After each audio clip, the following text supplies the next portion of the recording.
Hi, it's Mike from Custom Cruisers. You want the awesomest brakes you can buy? I know, because I use them on mine. I got Ken Harrison's old bike, the Gertrude, with the 3 6 spots on it and 13-inch discs. And believe me, it stops like a fucking R1.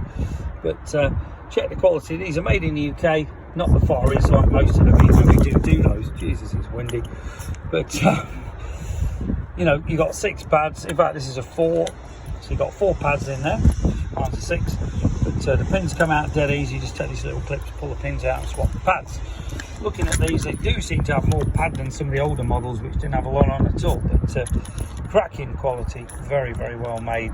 Can vouch for that. Easy to rebuild if you need to. I didn't do mine for 25 years. The original ones from Ken.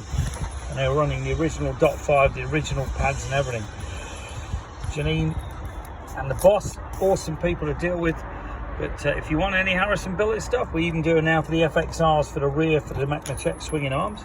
Give us a call, 01773 835 666, customcruisers.com, or the new site, customcruisers.eu. Thank you.